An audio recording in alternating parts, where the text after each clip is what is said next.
कहते हैं जीना ते थोड़ा ही भला जे सत सुमरण हो, लाख वर्ष का जीवना लेखे दे नहीं कोई। फिर जैसे कोई व्यक्ति कोई 60, 65, 70 वर्ष के हो गए, वो ये चिंता व्यक्त करते हैं कि अब हमें पता चल गया कि हमारी साधना बिल्कुल गलत है, अब हमारा क्या होगा, जीवन थोड़ा रहा। वो चिंतित ना हो, कुछ भी नहीं गया अभी तक, यहां आ जाओ, एक बार दीक्षा ले लो, पर नियमित रहना। जैसे पुराने समय में 100-100, 150 फुट गहरे कुएं हुआ करते, उनसे पानी निकालने के लिए, जल निकालने के लिए बाल्टी और उसका एक बहुत लंबी 150-200 फुट लंबी रस्सी बांधी जाती थी बाल्टी से जल निकालने के लिए। अब उसको खींचकर बाहर निकालते हैं जल, तो दूर तो खींच कर ले जाते थे, 100-150 फुट दूर तो खींचते थे, फिर बाल्टी ऊपर आ जाती थी, उसको खाली कर देते थे अपने पात्र मटके गड्ढे में डाल के। और वो किसी कारण से वो बाल्टी की रस्सी हाथ से छूट जा और बाल्टी गिरने लग रही है कुएं में। अब वो रह रही है थोड़ी सी, अब कोई ये कहे अब क्या करे, गई अब तो जा ही जाने दो, तो वो तो जाएगी। और भाग दौड़ के चेष्टा करके प्रयत्न करके उसको पकड़ लिया और लास्ट की उसका एंड भी हाथ में आ जा, उसकी पूंछड़ी सी भी ठा जा, तो कुछ भी ना गया, बाल्टी भी आ गई और जल भी आ गया। तो ये आपके जीवन की वह बाल्टी कुएं में जान लग रही है, जो 60, 65, 70 वर्ष के हो लिए। अब आप जी यहां आ जाओ, पूंछड़ी पकड़ लो, आपका पानी भी आएगा और बाल्टी भी मिल लेगी, अर्थात आपका कुछ नहीं बिगड़ा, और पिछला एरियर पूरा हो जाएगा। ऐसी साधना देंगे। और परमात्मा कबीर जी के अंदर वो सामर्थ्य है कि आपकी आयु बढ़ा देगा और उस वृद्धावस्था के समय को बहुत अच्छी तरह व्यतीत कराएगा, हर तरह से स्वस्थ रखेगा, आपका कल्याण हो जाएगा। जीवन तो थोड़ा है भला जो सत सुमरण हो, और लाख वर्ष का जीवना कोई लेखा धरे नहीं कोई। कबीर साहब कहते हैं कि सत साधना करने से थोड़े समय में मोक्ष हो जाएगा, और गलत साधना, शास्त्र विरुद्ध साधना करने से चाहे लाख वर्ष करते रहो, यूजलेस है। अब दूसरा कारण ये समझो, जैसे एक डॉक्टर से इलाज नहीं होता, तो बुद्धिमत्ता यही है कि चाहे 10 डॉक्टर चेंज करने पड़े, अपना जीवन रक्षा करनी चाहिए। ऐसा कोई मूर्ख नहीं होगा कि मैं डॉक्टर कैसे छोड़ दूं और आराम नहीं हो रहा। प्रत्यक्ष दिखाई देता है, दास ने बता दिया कि इनके पास वो मेडिसिन नहीं है जिससे आपका ये रोग समाप्त हो सकता है। आपको नहीं पता, रोगी को डॉक्टर दूसरा बता सकता है कि रोग की औषधि नहीं है, तुम्हें मूर्ख बना रखा है। तो आप ना समझ पाओ तो किसी कहे की मान लेनी चाहिए इंसान को। तो दास कोई तो आपका अस्त्रो नहीं, और प्रमाण दिखा रहा हूं कि इस रोग की औषधि है। यानी जो परमात्मा कबीर जी ने मोक्ष मार्ग बताया है वो फाइनल है, और उसी को किन किन महापुरुषों ने किया है जिनको परमात्मा प्राप्त हुए। आदरणीय धर्मदास साहिब जी को वही मंत्र दिए थे, 2 अक्षर का सतनाम, जिसमें एक ओम और दूसरा गुप्त है, और सार शब्द वो कति गुप्त है, वो दास के पास है। और ऐसे ही आदरणीय नानक साहिब जी को वही 2 अक्षर का मंत्र दिया था, सार शब्द गुप्त, वो तो बिल्कुल गुप्त रखा था। आदरणीय गरीबदास साहिब जी को वही नाम दिया था 2 अक्षर का, जो दास को उसी परंपरा से गुरुदेव से प्राप्त हुआ। और वही आदरणीय गीसा दास साहिब जी को प्राप्त हुआ कबीर परमेश्वर जी से। तो इन महापुरुषों को परमात्मा सीधे मिले थे आकर के, कबीर जी वो सत्य पुरुष, अमर पुरुष, और इनको जो मार्ग बताया वही मोक्ष मार्ग है। इसके अतिरिक्त जो साधना बताते हैं वो यूजलेस है, वो कति व्यर्थ है। तो इसी प्रकार आपको ना पता हो तो दास बता रहा है कि आपकी साधना गलत है, नहीं तो वो जो जिनके पास आप बैठे हो संत महंत आचार्य और शंकराचार्य जवाब दें कि रामपाल गलत बोल रहा है और प्रमाण दिखाए एक भी, और दास 6 प्रमाण दिखाता एक बिंदु के ऊपर, तब आगे चलता है। अब दूसरा तरीका ये है, जैसे कबीर पंथी हैं, ये तो पहले से ही कबीर साहब पर आसक्त हैं, और जैसे धर्मदास जी ने गुरु चेंज किया, पहले श्री रूपदास जी वैष्णव परंपरा के संत से दीक्षित थे, और श्री राम श्री कृष्ण शंकर भगवान विष्णु भगवान की पूजा करते थे। जिस समय परमेश्वर स्वयं उनको मिले और अपने आप को कहा कि मेरे पास वो मार्ग है और आप ये ज्ञान ग्रहण करो, इस दीक्षा से आपका मोक्ष होगा। ब्रह्मा विष्णु महेश नासवान है, इनसे ऊपर एक परम शक्ति है जिसका संदेशा कबीर साहब कहते मैं लेकर आया हूं, अपने आप को थोड़ा सा गुप्त रखते हुए। आदरणीय धर्मदास साहिब जी ने कहा परमेश्वर कबीर जी से कि हे भगवान, मैं अपने पूर्व गुरु जी से पहले आज्ञा लूंगा, क्या मैं आपकी शरण ग्रहण कर सकता हूं? अब कबीर साहब कहने लगे भले आदमी, वो कैसे कहेगा तुझे कि ये त्याग दे, उसको पता ही नहीं ज्ञान ये मैं जो बता रहा हूं सही है। धर्मदास जी ने कहा कि भगवान वो बहुत नेक आत्मा है, वो किसी को बांध कर नहीं रखते, मेरी हार्दिक इच्छा है कि मैं आपको गुरु बनाने से पहले अपने गुरुजी से पूछूं। कबीर साहब ने कहा भी जा, फिर ना मानता तो और क्या करे, अब परमात्मा दयालु हैं, रूपदास को सद्बुद्धि दी।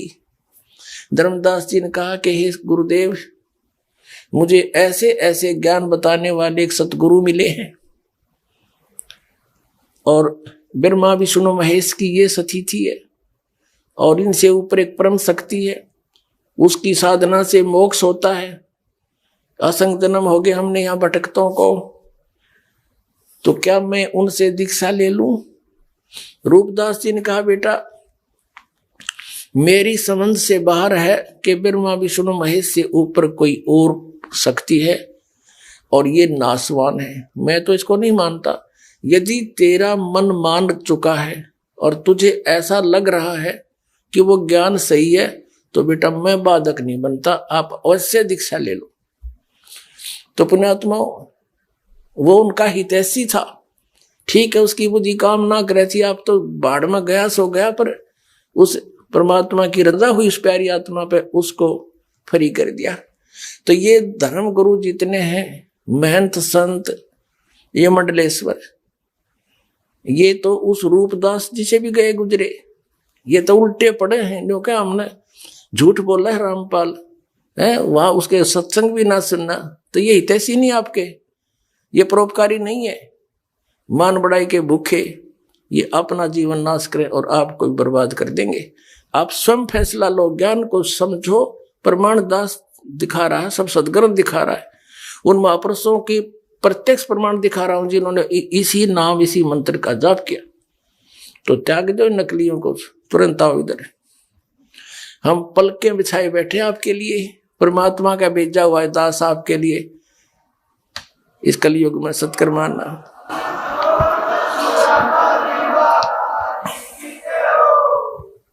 अब दूसरा ये भी उदाहरण मान लीजिए कि जैसे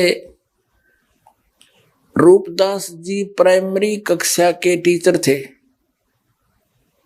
और कबीर साहब वो फाइनल पढ़ाई पढ़ाने वाले टीचर थे, तो उस यदि किसी बच्चे ने आगे पढ़ना है तो प्राइमरी वाले टीचर छोड़ने पड़ेंगे, अध्यापक गुरु।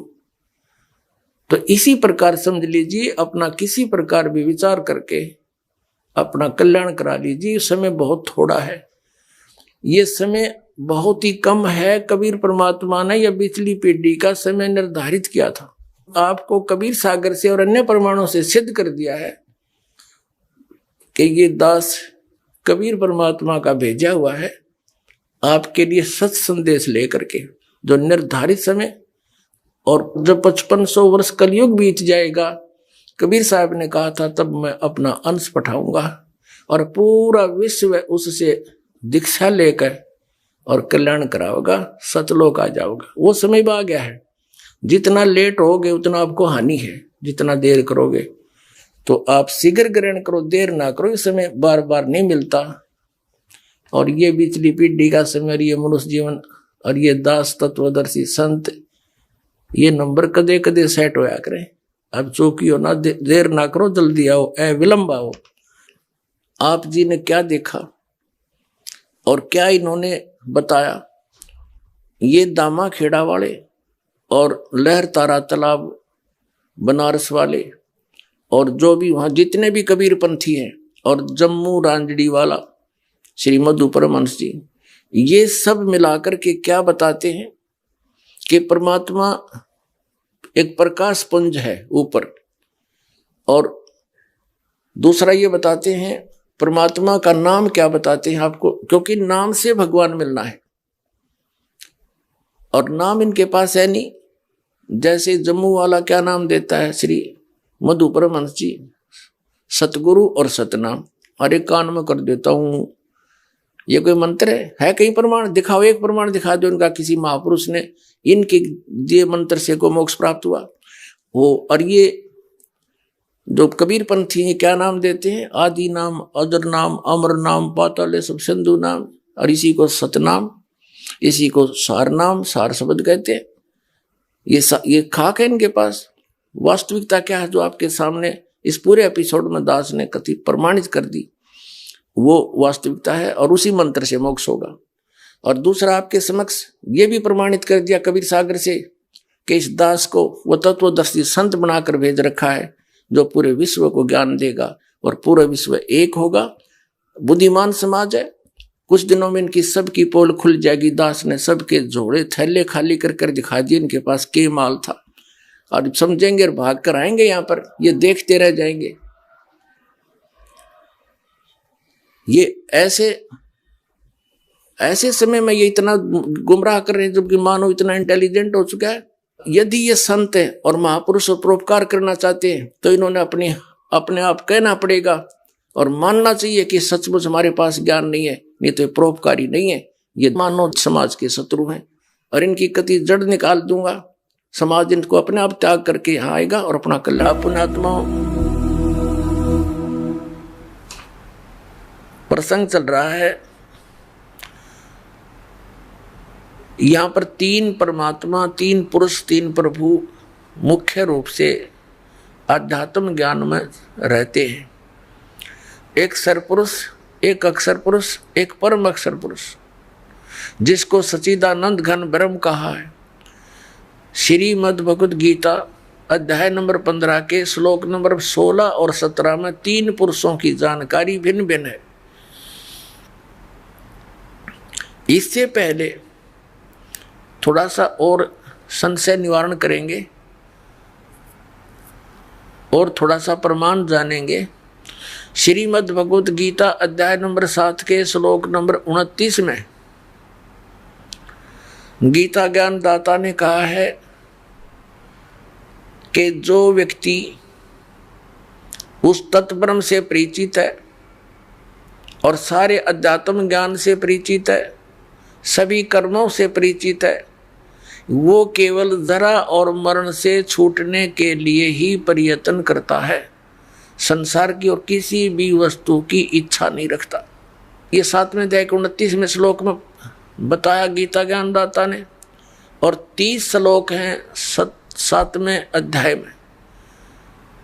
फिर 8वें अध्याय के प्रथम मंत्र में श्लोक में गीता ज्ञानदाता से अर्जुन ने पूछा कि किम तत्ब्रह्म, वो तत्ब्रह्म क्या है और वो अध्यात्म ज्ञान क्या है, वो कर्म क्या है, वो तत्ब्रह्म क्या है, मुझे उसकी जानकारी दीजिए कि जिसको जानने के बाद साधक फिर यहाँ की किसी वस्तु की डिमांड नहीं रखता।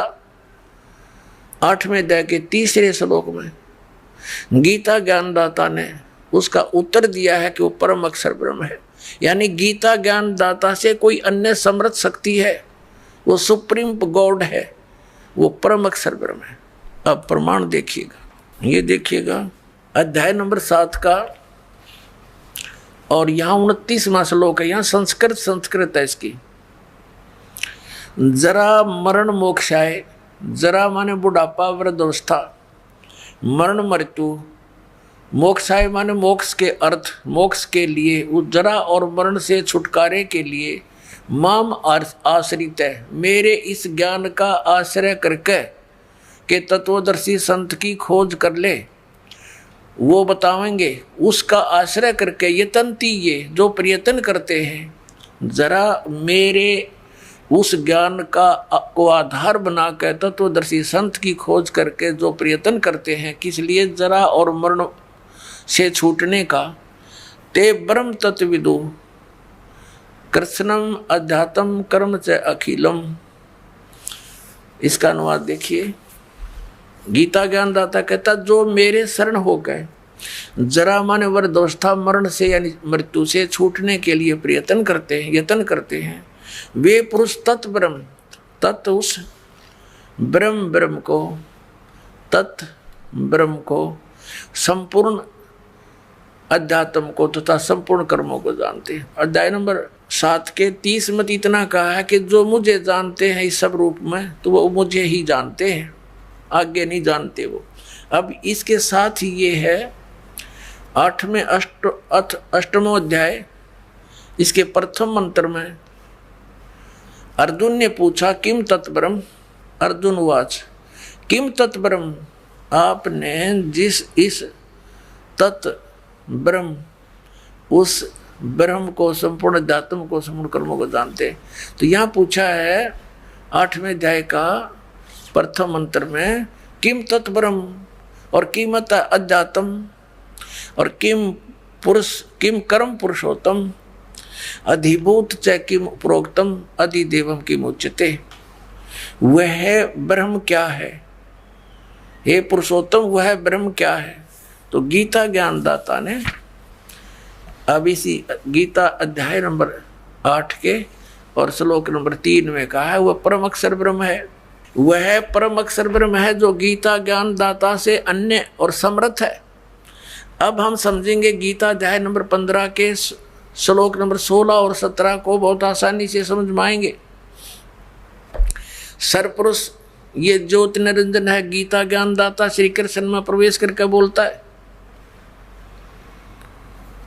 और अक्षर पुरुष है, ये 7 शंख ब्रह्मांड का स्वामी, जो संसार रूपी वृक्ष का तना जानो। और मूल जो है वो परम अक्षर ब्रह्म है। अब देखिएगा गीता अध्याय नंबर 15 का श्लोक नंबर 16 और 17, ये देखिएगा।